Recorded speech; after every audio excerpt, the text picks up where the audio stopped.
Hello guys, ਸਾਡਾ ਅੱਜ ਦਾ ਜਿਹੜਾ ਮੇਨ ਟੌਪਿਕ ਹੈਗਾ ਹੈ ਭਾਰਤ ਦੇ ਅਮਰੀਕਾ ਅਤੇ ਰੂਸ ਦੇ ਨਾਲ ਸੰਬੰਧ, ਜਾਂ ਅਸੀਂ ਕਹਿ ਸਕਦੇ ਹਾਂ India's relations with America and Russia. ਤਾਂ ਨੀਚੇ ਸਾਡੇ ਕੋਲ 3 ਪਿਕਚਰਾਂ ਨੂੰ ਡਿਸਕ੍ਰਾਈਬ ਕਰਾਂਗੇ ਅਸੀਂ। ਪਹਿਲੀ ਪਿਕਚਰ ਹੈਗੀ ਹੈ ਪਾਰਲੀਮੈਂਟ ਹਾਊਸ ਆਫ ਇੰਡੀਆ ਜਾਂ parliament house India, parliament house America ਅਤੇ ਪਾਰਲੀਮੈਂਟ ਹਾਊਸ ਰਸ਼ੀਆ। ਦੂਜੇ ਵਿਸ਼ਵ ਯੁੱਧ ਤੋਂ ਬਾਅਦ ਸੰਸਾਰ ਵਿੱਚ ਕੇਵਲ 2 ਹੀ ਮਹਾਸ਼ਕਤੀਆਂ ਸਨ, ਜਿਨਦੇ ਵਿੱਚੋਂ ਪਹਿਲੀ ਸੀ ਸੋਵੀਅਤ ਸੰਘ ਅਤੇ ਦੂਸਰੀ ਸੀ ਸਾਡੇ ਕੋਲ ਸੰਯੁਕਤ ਰਾਜ ਅਮਰੀਕਾ ਹੀ ਬਾਕੀ ਰਹਿ ਗਈਆਂ ਸਨ। ਸੁਤੰਤਰਤਾ ਪ੍ਰਾਪਤੀ ਤੋਂ ਬਾਅਦ, ਕਹਿ ਲਓ ਕਿ ਆਜ਼ਾਦੀ ਤੋਂ ਬਾਅਦ, ਦੋਨਾਂ ਦੇਸ਼ਾਂ ਵਿੱਚ ਜਿਹੜੇ ਸੀ ਮਿੱਤਰਤਾਪੂਰਨ ਸੰਬੰਧ ਨਾ ਬਣ ਸਕੇ। ਠੀਕ ਹੈ, ਜਿਹੜੀ ਉਹਨਾਂ ਦੀ ਆਪਸੀ ਖਟਾਸ ਸੀ ਗਾਈਜ਼, ਉਹ ਉਵੇਂ ਦੀ ਉਵੇਂ ਹੀ ਬਣੀ ਰਹੀ ਜਾਂ ਚੱਲਦੀ ਰਹੀ।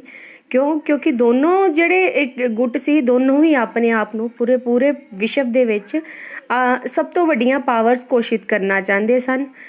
ਭਾਰਤ ਦੀ ਗੁੱਟ ਨਿਖੇਪਤਾ ਅਤੇ ਸੈਨਿਕ ਸਮਝੌਤੇ ਦੀ ਭਾਰਤ ਦੀ ਨਿਖੇਧੀ ਵਰਗੇ ਮੁੱਦਿਆਂ 'ਤੇ ਮਤਭੇਦ ਵੀ ਰਹੇ। ਨੈਕਸਟ ਸਾਡੇ ਕੋਲ ਆ ਜਾਂਦਾ ਹੈ ਕਿ ਭਾਰਤ ਨਾ ਤਾਂ ਹੁਣ ਕਹਿ ਲਓ ਸੰਯੁਕਤ ਰਾਜ ਅਮਰੀਕਾ ਅਤੇ ਨਾ ਹੀ ਸੋਵੀਅਤ ਸੰਘ, ਜਿਹਨੂੰ ਅਸੀਂ ਕਹਾਂਗੇ ਰਸ਼ੀਆ, ਇਹਨਾਂ ਦੋਹਾਂ ਮਹਾਸ਼ਕਤੀਆਂ ਤੋਂ ਦੂਰ ਰਹਿ ਕੇ ਬਲਕਿ ਦੋਨਾਂ ਦਾ ਦੋਸਤ ਬਣ ਕੇ ਰਿਹਾ। ਕਿਸੇ ਇੱਕ ਗਰੁੱਪ ਵਿੱਚ ਸ਼ਾਮਿਲ ਹੋਣਾ ਇਸਨੇ ਸਹੀ ਨਹੀਂ ਸਮਝਿਆ, ਕਿਉਂਕਿ ਭਾਰਤ ਦੀ ਜੋ ਨੀਤੀ ਹੈ, ਭਾਰਤ ਦੀ ਨੀਤੀ ਦੇ ਵਿੱਚ ਇਹ ਕਿਹਾ ਗਿਆ ਹੈ ਕਿ ਭਾਰਤ ਗੁੱਟ ਨਿਰਪੱਖਤਾ ਦੀ ਨੀਤੀ ਨੂੰ ਅਪਣਾਏਗਾ, ਨੌਨ ਅਲਾਈਨਮੈਂਟ ਦੀ ਨੀਤੀ ਨੂੰ ਅਪਣਾਏਗਾ। ਉਹ ਕਿਸੇ ਵੀ ਇੱਕ ਗੁੱਟ ਦਾ ਹਿੱਸਾ ਨਾ ਬਣ ਕੇ ਪੂਰੇ ਵਿਸ਼ਵ ਦੇ ਨਾਲ ਮਿੱਤਰਤਾਪੂਰਨ ਜਿਹੜੇ ਸੰਬੰਧ ਹੈ ਉਹ ਬਣਾਉਣ ਵਿੱਚ ਵਿਸ਼ਵਾਸ ਕਰਦਾ ਹੈ। ਨੈਕਸਟ ਸਾਡੇ ਕੋਲ ਆ ਜਾਂਦਾ ਹੈ ਭਾਰਤ ਅਤੇ ਅਮਰੀਕਾ ਦੇ ਸੰਬੰਧ। ਭਾਰਤ ਅਤੇ ਅਮਰੀਕਾ ਵੱਡੇ ਲੋਕਤੰਤਰ ਹਨ, ਡੈਮੋਕ੍ਰੇਟਿਕ ਕੰਟਰੀ ਹਨ। ਇੱਥੇ ਜਿਹੜੇ ਲੋਕ ਹੈ ਉਹਨਾਂ ਨੂੰ ਅਧਿਕਾਰ ਦਿੱਤਾ ਗਿਆ ਹੈ ਆਪਣੀ ਸਰਕਾਰ ਨੂੰ ਬਣਾਉਣ ਦਾ, ਚਾਹੇ ਭਾਰਤ ਵਿੱਚ ਡਾਇਰੈਕਟ ਨਾ ਹੋ ਕੇ ਇਨਡਾਇਰੈਕਟ ਤਰ੍ਹਾਂ ਦੀ ਲੋਕਤੰਤਰੀ ਪ੍ਰਣਾਲੀ ਅਪਣਾਈ ਗਈ ਹੈ। ਸਾਡੇ ਦੁਆਰਾ ਚੁਣੇ ਹੋਏ ਪ੍ਰਤੀਨਿਧੀ ਹੀ ਅੱਗੋਂ ਸਰਕਾਰ ਦਾ ਨਿਰਮਾਣ ਕਰਦੇ ਹਨ। ਅਮਰੀਕਾ ਵਿੱਚ ਕਹਿ ਲਓ ਕਿ ਡਾਇਰੈਕਟ ਲੋਕਤੰਤਰ ਹੈ। ਠੀਕ ਹੈ, ਅਮਰੀਕਾ ਸੰਸਾਰ ਦੀ ਸੁਪਰ ਪਾਵਰ ਵਜੋਂ ਵੀ ਜਾਣਿਆ ਜਾਂਦਾ ਹੈ। ਅਮਰੀਕਾ ਸੰਯੁਕਤ ਰਾਸ਼ਟਰ ਦੀ ਸੁਰੱਖਿਆ ਦਾ ਕਹਿ ਲਓ ਕਿ ਸਥਾਈ ਮੈਂਬਰ ਹੈ। ਸੰਯੁਕਤ ਰਾਸ਼ਟਰ ਦੇ ਵਿੱਚ ਕਹਿ ਲਓ ਸਥਾਈ ਮੈਂਬਰ ਦਾ ਹੋਣਾ, ਜਿਸ ਦੇ ਕੋਲ ਇੱਕ ਵੀਟੋ ਪਾਵਰ ਹੁੰਦੀ ਹੈ, ਜਿਸ ਦਾ ਪ੍ਰਯੋਗ ਉਹ ਕਦੀ ਵੀ ਕਰ ਸਕਦਾ ਹੈ। ਭਾਰਤ ਅਮਰੀਕਾ ਸੰਬੰਧਾਂ ਨੂੰ ਸਮਝਣ ਲਈ ਵੱਖ-ਵੱਖ ਸਮੇਂ 'ਤੇ ਕਹਿ ਲਓ ਕਿ ਹੇਠ ਲਿਖੇ ਸਿਰਲੇਖਾਂ ਦੇ ਅਧੀਨ ਅਸੀਂ ਵਿਚਾਰ ਕਰਦੇ ਹਾਂ। ਉਹ ਸਿਰਲੇਖ ਕਿਹੜੇ ਹਨ ਗਾਈਜ਼? ਹੇਠ ਲਿਖੇ ਸਿਰਲੇਖ, ਜਿਵੇਂ ਕਿ ਸਭ ਤੋਂ ਪਹਿਲਾਂ ਸਾਡੇ ਕੋਲ ਨੰਬਰ 1 'ਤੇ ਆਉਂਦਾ ਹੈ ਅੰਤਰਰਾਸ਼ਟਰੀ ਮੁੱਦਿਆਂ ਤੇ ਵਿਚਾਰਾਂ ਵਿੱਚ ਭਿੰਨਤਾ। ਅੰਤਰਰਾਸ਼ਟਰੀ ਆਲ ਓਵਰ ਵਰਲਡ ਦੇ ਵਿੱਚ ਜਿਸ ਤਰ੍ਹਾਂ ਦੇ ਵੀ ਕਹਿ ਲਓ ਕਿ ਉਹਨਾਂ ਦੇ ਵਿਊਜ਼ ਹੈ ਭਾਰਤ ਦੇ ਤੇ ਅਮਰੀਕਾ ਦੇ, ਉਹਨਾਂ ਦੇ ਵਿੱਚ ਡਿਫਰੈਂਸਿਸ ਪਾਏ ਜਾਂਦੇ ਹਨ। ਉਹ ਅਲੱਗ-ਅਲੱਗ ਸੋਚ 'ਤੇ ਨਿਰਧਾਰਿਤ ਹਨ। ਠੀਕ ਹੈ, ਜਿਵੇਂ ਕਿ ਅਸੀਂ ਕਹਿ ਸਕਦੇ ਹਾਂ ਗੁੱਟ ਨਿਖੇਪਤਾ ਨੀਤੀ, ਭਾਰਤ ਗੁੱਟ ਨਿਖੇਪਤਾ ਜਾਂ ਨੌਨ ਅਲਾਈਨਮੈਂਟ ਨੂੰ ਫੋਲੋ ਕਰਦਾ ਹੈ ਔਰ ਇਸ ਨੂੰ ਆਪਣੀ ਨੀਤੀ ਦੇ ਤੌਰ 'ਤੇ ਸਮਝਦਾ ਹੈ ਕਿ ਸਾਰੇ ਦੇਸ਼ਾਂ ਨਾਲ ਅਸੀਂ ਮਿੱਤਰਤਾਪੂਰਨ ਸੰਬੰਧ ਬਣਾਏ ਰੱਖਾਂਗੇ। ਲੋੜ ਪੈਣ 'ਤੇ ਅਸੀਂ ਕਿਸੇ ਵੀ ਦੇਸ਼ ਦੀ ਹੈਲਪ ਵੀ ਕਰਾਂਗੇ ਅਤੇ ਉਹਨਾਂ ਤੋਂ ਹੈਲਪ ਲੈ ਵੀ ਸਕਦੇ ਹਾਂ। ਠੀਕ ਹੈ, ਅਸੀਂ ਕਿਸੇ ਤਰ੍ਹਾਂ ਦੇ ਮਤਭੇਦਾਂ ਜਾਂ ਲੜਾਈ ਝਗੜਿਆਂ ਦੇ ਨਾਲ ਦੂਸਰੇ ਦੇਸ਼ਾਂ ਦੇ ਨਾਲ ਇਹੋ ਜਿਹੇ ਸੰਬੰਧ ਨਹੀਂ ਬਣਾਵਾਂਗੇ। ਨੰਬਰ 2 ਆ ਗਿਆ ਅੰਤਰਰਾਸ਼ਟਰੀ ਮੁੱਦਿਆਂ ਤੇ ਭਾਰਤ ਅਮਰੀਕਾ ਦੇ ਭਿੰਨ ਦ੍ਰਿਸ਼ਟੀਕੋਣਾਂ ਦੀਆਂ ਉਦਾਹਰਨਾਂ। ਹੁਣ ਕਹਿ ਲਓ ਕਿ ਆਲ ਓਵਰ ਵਰਲਡ ਦੇ ਵਿੱਚ ਜਿਹੜਾ ਦ੍ਰਿਸ਼ਟੀਕੋਣ ਹੈ, ਥੋਟ ਹੈ, ਅਲੱਗ-ਅਲੱਗ ਕਹਿ ਲਓ ਕਿ ਮੁੱਦੇ ਹੋ ਗਏ, ਉਹਨਾਂ ਨੂੰ ਲੈ ਕੇ ਵੀ ਉਹਨਾਂ ਦੀਆਂ ਜਿਹੜੀਆਂ ਉਦਾਹਰਨਾਂ ਡੈਫੀਨੇਸ਼ਨਸ ਆ ਉਹ ਵੀ ਅਲੱਗ-ਅਲੱਗ ਹੈ। ਭਾਰਤ ਅਮਰੀਕਾ ਸੰਬੰਧਾਂ ਵਿੱਚ ਸਕਾਰਾਤਮਕ ਮੋੜ। ਦੂਸਰਾ, ਜਿਹੜੇ ਇਹਨਾਂ ਦੇ ਸੰਬੰਧ ਹਨ ਗਾਈਜ਼, ਰਿਲੇਸ਼ਨ ਹਨ, ਉਹ ਪੋਜ਼ੀਟਿਵ ਵੇ ਨਾਲ ਅਸੀਂ ਕਹਿ ਲਓ ਕਿ ਦੋਨੋਂ ਦੇਸ਼ ਇੱਕ ਦੂਜੇ ਨਾਲ ਜੁੜੇ ਹੋਏ ਆ, ਚਾਹੇ ਸਾਡੇ ਆਪਸ ਦੇ ਵਿਚਾਰ ਹੈ, ਸੋਚ ਹੈ, ਉਹ ਨਹੀਂ ਰਲਦੀ।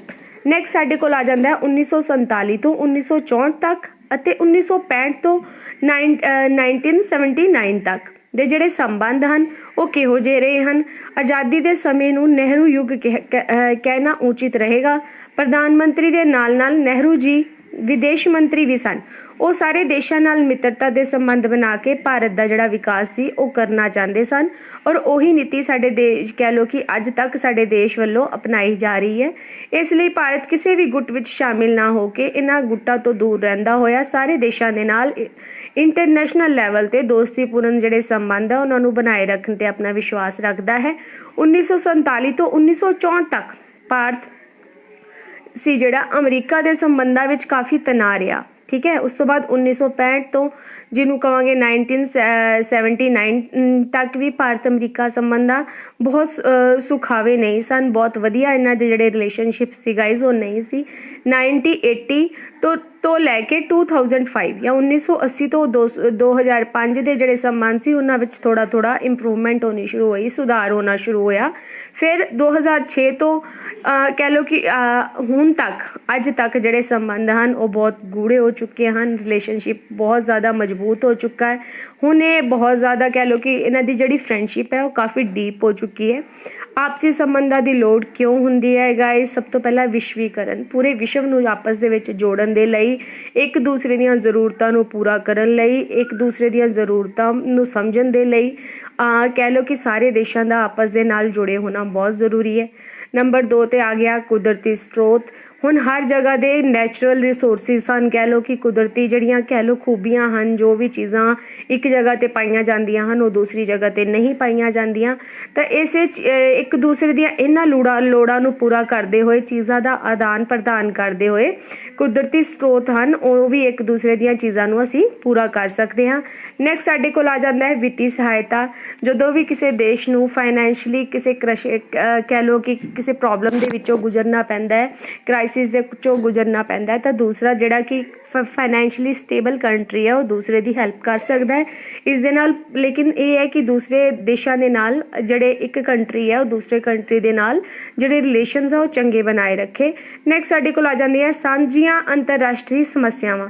ਕਈ ਵਾਰ ਕਾਮਨ ਇਹੋ ਜਿਹੀਆਂ ਪ੍ਰੋਬਲਮ, ਜਿਵੇਂ ਕਿ ਹੁਣ ਕੋਵਿਡ ਵਰਗੀ ਪ੍ਰੋਬਲਮ ਨੂੰ ਸੌਰਟ ਆਊਟ ਕਰਨ ਦੇ ਲਈ ਸਾਰੇ ਦੇਸ਼ਾਂ ਨੇ ਮਿਲ ਕੇ ਕਈ ਸੋਲਿਊਸ਼ਨਸ ਕੱਢੇ, ਦਵਾਈਆਂ ਬਣਾਈਆਂ, ਕਹਿ ਲਓ ਕਿ ਹੋਰ ਜੋ ਵੀ ਪੀਪੀ ਕਿਟਸ ਸੀਗੀਆਂ ਜਾਂ ਕੋਵਿਡ ਨੂੰ ਟੈਸਟ ਕਰਨ ਲਈ ਜੋ ਕਿਟਸ ਜੋ ਵੀ ਚੀਜ਼ਾਂ ਯੂਜ਼ ਕੀਤੀਆਂ ਗਈਆਂ ਉਹ ਸਾਂਝੀਆਂ ਇੱਕ ਦੂਜੇ ਨਾਲ ਕਰਦੇ ਹੋਏ, ਜਾਂ ਜੋ ਵੀ ਇਸ ਬਿਮਾਰੀ ਨੂੰ ਸਮਝਣ ਦੇ ਲਈ ਜੋ ਵੀ ਇਨਫੋਰਮੇਸ਼ਨ ਸੀ ਉਹ ਸਾਰੇ ਦੇਸ਼ ਭਰ ਦੇ ਸਾਇੰਟਿਸਟਾਂ ਨੇ ਆਪਸ ਦੇ ਵਿੱਚ ਡਿਸਕਸ ਕੀਤੀਆਂ ਅਤੇ ਇਹਨਾਂ ਬਿਮਾਰੀਆਂ ਦੇ ਸੋਲਿਊਸ਼ਨ ਲੱਭੇ। ਤਾਂ ਇਹ ਸਾਰੀਆਂ ਚੀਜ਼ਾਂ ਗਾਇਸ ਸਾਂਝੀਆਂ ਪ੍ਰੋਬਲਮਸ ਆ ਜਾਂਦੀਆਂ ਹਨ। ਤਾਂ ਇਹਨਾਂ ਨੂੰ ਸਮਝਣ ਦੇ ਲਈ, ਜਿਵੇਂ ਹੁਣ ਚਾਈਨਾ ਹੈ, ਚਾਈਨਾ ਦੇ ਨਾਲ ਨਿਪਟਣ ਦੇ ਲਈ ਸਾਰੇ ਦੇਸ਼ਾਂ ਨੇ ਮਿਲ ਕੇ ਜੋ ਆਪਣੀ ਰਾਏ ਬਣਾਈ, ਠੀਕ ਹੈ, ਉਹਨਾਂ ਨੂੰ ਅਸੀਂ ਕਹਿ ਸਕਦੇ ਹਾਂ ਸਾਂਝੀਆਂ ਜੋ ਵੀ ਸਮੱਸਿਆਵਾਂ ਸਨ ਉਹਨਾਂ ਦੇ ਹੱਲ ਕੱਢੇ ਜਾਂਦੇ ਹਨ। ਆਪਸੀ ਸਹਿਯੋਗ ਨਾਲ ਵਿਕਾਸ, ਔਰ ਜਦੋਂ ਸਾਰੇ ਕੰਟਰੀਜ਼ ਆਪਸ ਦੇ ਸਹਿਯੋਗ ਕਰਕੇ ਚੱਲਦੇ ਹਨ ਅਤੇ ਉਹਦੇ ਨਾਲ ਹਮੇਸ਼ਾ ਡਿਵੈਲਪਮੈਂਟ ਹੁੰਦੀ ਹੈ, ਵਿਕਾਸ ਹੁੰਦੀ ਹੈ, ਠੀਕ ਹੈ। ਤਾਂ ਹੁਣ ਸਾਡੇ ਕੋਲ ਨੈਕਸਟ ਆ ਜਾਂਦਾ ਹੈ ਗਾਈਜ਼, ਭਾਰਤ ਲਈ ਅਮਰੀਕਾ ਨਾਲ ਸੰਬੰਧ ਦਾ ਕੀ ਮਹੱਤਵ ਹੈ? ਭਾਰਤ ਦੀ ਸੁਪਰ ਪਾਵਰ ਅਤੇ ਅੰਤਰਰਾਸ਼ਟਰੀ ਰਾਜਨੀਤੀ ਦਾ ਧੁਰਾ ਹੈ।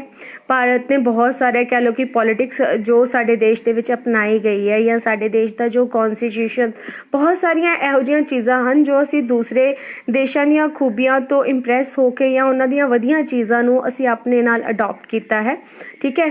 ਦੋਨੋਂ ਲੋਕਤੰਤਰ ਪਰੰਪਰਾ ਵਾਲੇ ਦੇਸ਼ ਹਨ, ਦੋਨੋਂ ਹੀ ਡੈਮੋਕ੍ਰੇਟਿਕ ਕੰਟਰੀ ਹਨ, ਦੋਨਾਂ ਦੀ ਜਿਹੜੀ ਸੋਚ ਹੈ ਉਹ ਡੈਮੋਕ੍ਰੇਟਿਕ ਕਹਿ ਲਓ ਕਿ ਇਹ ਲੋਕਤੰਤਰ ਤੋਂ ਪ੍ਰਭਾਵਿਤ ਹੈ, ਲੋਕਤੰਤਰ ਨੂੰ ਮੰਨਦੀ ਹੈ। ਪਰਮਾਣੂ ਬਾਲਣ ਦੀ ਜ਼ਰੂਰਤ। ਨੈਕਸਟ ਸਾਡੇ ਕੋਲ ਆ ਜਾਂਦਾ ਹੈ ਕਿ ਪਰਮਾਣੂ ਬਾਲਣ ਹੈ ਜਿਹੜਾ ਨਿਊਕਲੀਅਰ ਵੈਪਨਸ ਨੂੰ ਤਿਆਰ ਕਰਨ ਦੇ ਲਈ ਜੋ ਵੀ ਮਟੀਰੀਅਲ ਹੈ ਉਹਨਾਂ ਦੀ ਜ਼ਰੂਰਤ ਪੈਂਦੀ ਹੈ। ਕੰਪਿਊਟਰ ਅਤੇ ਇੰਟਰਨੈਟ ਨਾਲ ਰਿਲੇਟਡ ਜੋ ਵੀ ਉਦਯੋਗ ਹਨ ਉਹ ਆਪਸ ਦੇ ਵਿੱਚ ਕਹਿ ਲਓ ਕਿ ਇਹਨਾਂ ਦਾ ਇਹੀ ਮਹੱਤਵ ਹੈ ਕਿ ਇੱਕ ਦੂਸਰੇ ਨੂੰ ਅਸੀਂ ਐਕਸਪੋਰਟ ਇੰਪੋਰਟ ਕਰਦੇ ਰਹਿੰਦੇ ਹਾਂ। ਨੈਕਸਟ ਸਾਡੇ ਕੋਲ ਆ ਗਿਆ ਅੰਤਰਰਾਸ਼ਟਰੀ ਮੁੱਦਿਆਂ ਬਾਰੇ ਭਾਰਤ ਅਮਰੀਕਾ ਦ੍ਰਿਸ਼ਟੀਕੋਣਾਂ ਵਿੱਚ ਅੰਤਰ। ਭਾਰਤ ਦੀ ਜਿਹੜੀ ਗੁੱਟ ਨਿਖੇਪਤਾ ਦੀ ਨੀਤੀ ਹੈ ਉਸ ਨੂੰ ਅਮਰੀਕਾ ਜੋ ਹੈ ਉਹ ਫੋਲੋ ਨਹੀਂ ਕਰਦਾ, ਨਹੀਂ ਮੰਨਦਾ। ਇਹ ਸੋਚ ਹੈ ਜਿਹੜੀ ਆਪਸ ਦੇ ਵਿੱਚ ਮਤਭੇਦ ਹੋ ਜਾਂਦੇ ਹਨ। ਮਤਭੇਦ ਇਨ ਦਾ ਸੈਂਸ ਉਹ ਇਸ ਚੀਜ਼ ਨੂੰ ਨਹੀਂ ਮੰਨਦਾ, ਠੀਕ ਹੈ। ਔਰ ਭਾਰਤ ਦੂਸਰੇ ਗੁੱਟਾਂ ਦੇ ਤੋਂ ਉਹ ਕਹਿ ਲਓ ਕਿ ਸਾਰੇ ਦੇਸ਼ਾਂ ਨੂੰ ਆਪਣਾ ਮਿੱਤਰ ਬਣਾ ਕੇ ਚੱਲਣਾ ਚਾਹੁੰਦਾ ਹੈ। ਨੈਕਸਟ ਸਾਡੇ ਕੋਲ ਆ ਜਾਂਦਾ ਹੈ ਕਸ਼ਮੀਰ ਮਾਮਲਾ ਅਤੇ ਅਮਰੀਕਾ। ਕਸ਼ਮੀਰ ਮਾਮਲੇ ਨੂੰ ਲੈ ਕੇ ਵੀ ਇਹਨਾਂ ਦੋਵਾਂ ਦੇ ਜਿਹੜੇ ਦ੍ਰਿਸ਼ਟੀਕੋਣ ਹੈ ਉਹ ਅਲੱਗ-ਅਲੱਗ ਹੈ। ਅੰਤਰਰਾਸ਼ਟਰੀ ਕਹਿ ਲਓ ਕਿ ਸਾਮਵਾਦ ਦਾ ਪ੍ਰਸ਼ਨ ਵੀ ਹੈ ਜਿਹੜਾ ਇਹਨਾਂ ਨੂੰ ਇਸ ਗੱਲ ਤੋਂ ਦੋਨਾਂ ਨੂੰ ਅਲੱਗ-ਅਲੱਗ ਕਰਦਾ ਹੈ। ਪਰਮਾਣੂ ਹਥਿਆਰਾਂ ਬਾਰੇ ਅਮਰੀਕੀ ਪੱਖਪਾਤੀ ਨੀਤੀ ਨੂੰ ਅਪਣਾਉਂਦੇ ਹਨ, ਜਿਸ ਦੀ ਵਜ੍ਹਾ ਨਾਲ ਇਹਨਾਂ ਦਾ ਜਿਹੜਾ ਦ੍ਰਿਸ਼ਟੀਕੋਣ ਹੈ ਇੱਕ ਦੂਸਰੇ ਤੋਂ ਅਲੱਗ ਹੋ ਜਾਂਦਾ ਹੈ। ਉਸ ਨੈਕਸਟ ਸਾਡੇ ਕੋਲ ਆ ਗਿਆ ਆਤੰਕਵਾਦ ਪ੍ਰਤੀ ਅਮਰੀਕਾ ਦੀ ਜਿਹੜੀ ਦੋਹਰੀ ਨੀਤੀ ਹੈ।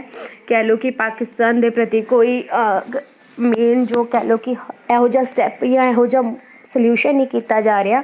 ਇਹਨਾਂ ਚੀਜ਼ਾਂ ਨੂੰ ਲੈ ਕੇ ਵੀ ਇਹਨਾਂ ਦੋਨਾਂ ਦੇਸ਼ਾਂ ਦੇ ਵਿੱਚ ਕਹਿ ਲਓ ਕਈ ਮੁੱਦੇ ਹੈ, ਕਈ ਇਹੋ ਜਿਹੀਆਂ ਚੀਜ਼ਾਂ ਹਨ ਜਿਨ੍ਹਾਂ 'ਤੇ ਇਹਨਾਂ ਦੇ ਦ੍ਰਿਸ਼ਟੀਕੋਣ ਆ ਉਹ ਮੈਚ ਨਹੀਂ ਕਰਦੇ। ਨੈਕਸਟ ਸਾਡੇ ਕੋਲ ਆ ਜਾਂਦਾ ਹੈ ਭਾਰਤ ਅਮਰੀਕਾ ਦਾ ਪਹਿਲਾ ਪੜਾਅ। 1947 ਤੱਕ ਭਾਰਤ ਅਮਰੀਕਾ ਦੇ ਜਿਹੜੇ ਸੰਬੰਧ, ਠੀਕ ਹੈ, ਇਹ ਉਹਦੇ ਪਹਿਲੇ ਪੜਾਅ ਜਿੱਥੋਂ ਸਟਾਰਟ ਕਹਿ ਲਓ ਕਿ ਮੇਨ ਹੁੰਦਾ ਹੈ ਮਿੱਤਰਤਾ ਦੇ ਜੋ ਵੀ ਸੰਬੰਧ ਹਨ ਉਹਨਾਂ ਦੇ ਰਿਲੇਸ਼ਨਸ ਹਨ ਬਣਨੇ ਸਟਾਰਟ ਹੁੰਦੇ ਹਨ। ਨੈਕਸਟ ਆ ਸਾਡੇ ਕੋਲ ਆ ਜਾਂਦਾ ਹੈ 1949 ਅਤੇ 1957 ਵਿੱਚ ਨਹਿਰੂ ਦੀ ਅਮਰੀਕਾ ਯਾਤਰਾ, ਜਦੋਂ ਅਮਰੀਕਾ ਯਾਤਰਾ 'ਤੇ ਗਏ। ਰਾਸ਼ਟਰੀ ਨੈਕਸਟ ਸਾਡੇ ਕੋਲ ਆ ਜਾਂਦਾ ਹੈ ਆਇਨਾਜ਼ ਹਾਵਰ ਦੀ 1959 ਭਾਰਤ ਯਾਤਰਾ। ਫਿਰ ਉਹ ਇੰਡੀਆ 'ਚ ਆਏ ਔਰ ਇੱਥੇ ਯਾਤਰਾ ਕਰਨ ਆਏ, ਠੀਕ ਹੈ, ਜੋ ਉਹਨਾਂ ਨੂੰ ਫੀਲ ਹੋਇਆ ਜਾਂ ਮਹਿਸੂਸ ਹੋਇਆ। 1962 ਭਾਰਤ ਚੀਨ ਯੁੱਧ ਅਤੇ ਅਮਰੀਕੀ ਸਹਾਇਤਾ। ਜੇ 1962 ਵਿੱਚ ਜਦੋਂ ਭਾਰਤ ਤੇ ਚਾਈਨਾ ਦਾ ਯੁੱਧ ਹੋਇਆ ਤੇ ਅਮਰੀਕਾ ਦੁਆਰਾ ਭਾਰਤ ਦੀ ਸਹਾਇਤਾ ਕੀਤੀ ਗਈ, ਉਹਦੇ ਨਾਲ ਇਹਨਾਂ ਦੇ ਜਿਹੜੇ ਆਪਸੀ ਸੰਬੰਧ ਸੀ ਇਹਨਾਂ ਵਿੱਚ ਕਾਫੀ ਸੁਧਾਰ ਆਇਆ।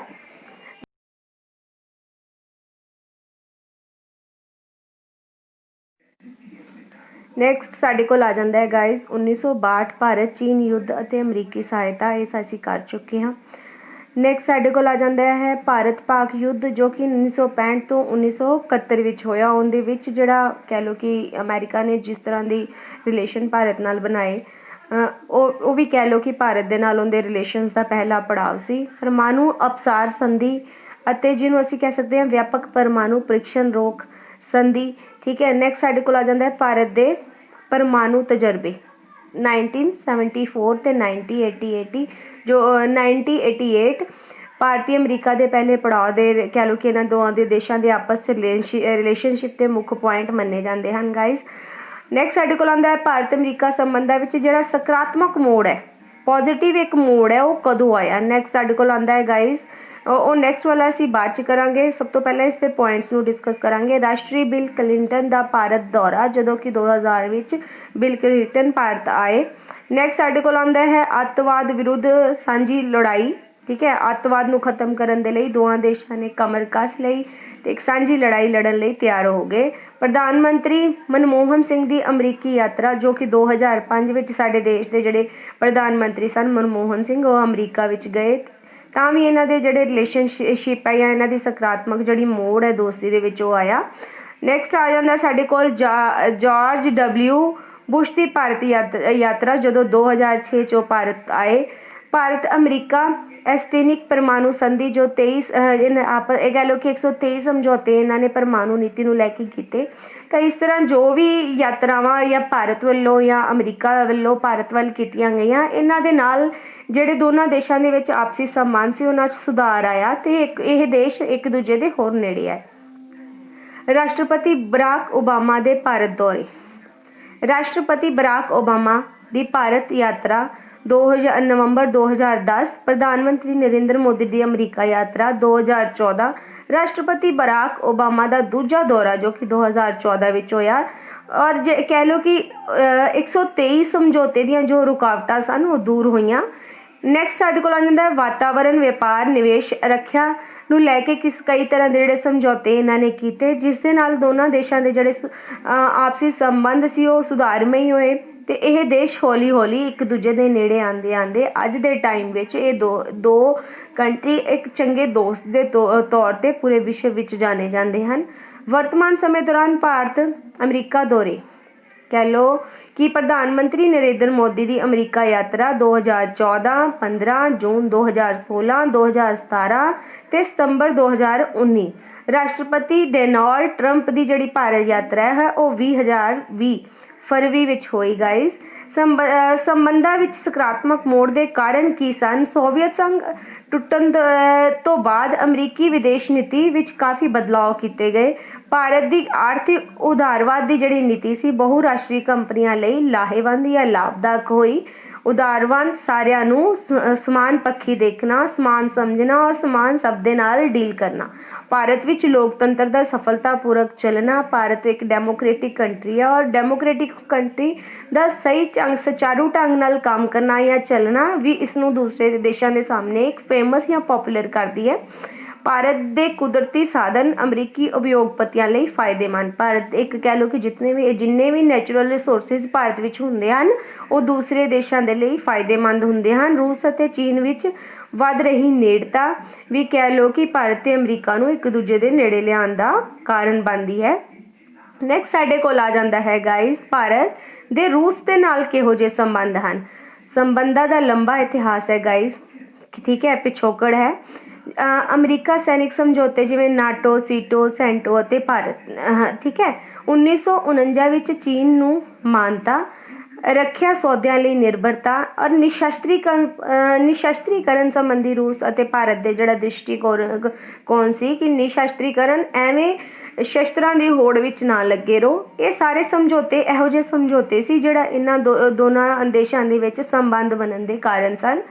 ਭਾਰਤ ਰੂਸ ਸਮਝੌਤੇ, ਰੂਸੀ ਰਾਸ਼ਟਰਪਤੀ ਰਾਹੀਂ 2012 ਤੋਂ 25,000 ਕਰੋੜ ਰੁਪਏ ਦਾ ਮੁੱਲ ਸੈਨਿਕ ਸਮਾਨ ਲਈ ਸਪਲਾਈ ਕਰਨ ਦਾ ਸਮਝੌਤਾ ਕੀਤਾ ਗਿਆ ਸੀ। ਦਸੰਬਰ 2014 ਵਿੱਚ ਦੋਹਾਂ ਦੇਸ਼ਾਂ ਵਿਚਕਾਰ 7 ਸਮਝੌਤੇ ਇਹੋ ਜਿਹੇ ਹੋਏ ਜੋ ਕਿ ਰੂਸ ਨੇ ਭਾਰਤ ਨੂੰ 12 ਪਰਮਾਣੂ ਰਿਐਕਟਰ ਦੇਣ ਦਾ ਭਰੋਸਾ ਤੇ ਵਿਸ਼ਵਾਸ ਦਿਵਾਇਆ। 2016 ਵਿੱਚ ਦੋਹਾਂ ਦੇਸ਼ਾਂ ਦੇ ਪ੍ਰਧਾਨ ਮੰਤਰੀਆਂ ਨੇ 13 ਸਮਝੌਤਿਆਂ ਦੇ ਦਸਤਖਤ ਕੀਤੇ, ਜਿਸ ਦੇ ਨਾਲ ਇਹਨਾਂ ਦੇ ਆਪਸੀ ਸੰਬੰਧ ਸੀ ਜਿਹੜੇ ਮਿੱਤਰਤਾ ਪੂਰਨ ਹੋਏ। ਗਾਈਜ਼, ਨੈਕਸਟ ਸਾਡੇ ਕੋਲ ਆ ਜਾਂਦਾ ਹੈ ਸੋਵੀਅਤ ਸੰਘ ਟੁੱਟਣ ਤੋਂ ਪਹਿਲਾਂ ਭਾਰਤ ਦੇ ਨਾਲ ਰੂਸ ਦੇ ਕਿਹੋ ਜਿਹੇ ਸੰਬੰਧ ਸਨ। ਸੋਵੀਅਤ ਨੇਤਾ ਕਹਿ ਲਓ ਕਿ ਨੈਕਸਟ ਸਾਡੇ ਕੋਲ ਆਉਂਦਾ ਕੀ ਆ ਜਾਂਦਾ ਗਾਈਜ਼, ਖੁਰਸ਼ਚੇਵ ਵੱਲੋਂ ਭਾਰਤ ਦੇ ਕਸ਼ਮੀਰ ਪ੍ਰਤੀ ਉਠਾਏ ਕਦਮਾਂ ਦਾ ਸਮਰਥਨ ਕੀਤਾ ਗਿਆ।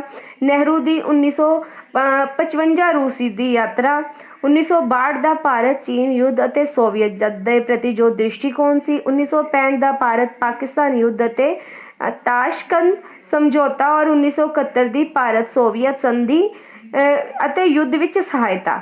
ਨੈਕਸਟ ਸਾਡੇ ਕੋਲ ਆ ਜਾਂਦਾ ਹੈ ਅਫਗਾਨਿਸਤਾਨ ਦੀ ਸਮੱਸਿਆ, ਦਸੰਬਰ 1979। ਸੋਵੀਅਤ ਸੰਘ ਟੁੱਟਣ ਪਿੱਛੋਂ ਭਾਰਤ ਦੇ ਤੇ ਰੂਸ ਦੇ ਜਿਹੜੇ ਸੰਬੰਧ ਸਨ ਕਿਹੋ ਜਿਹੇ ਰਹੇ। ਰਾਸ਼ਟਰਪਤੀ ਬੋਰਿਸ ਯੈਲਤਸਿਨ ਦੀ ਯਾਤਰਾ, ਜਨਵਰੀ 1993।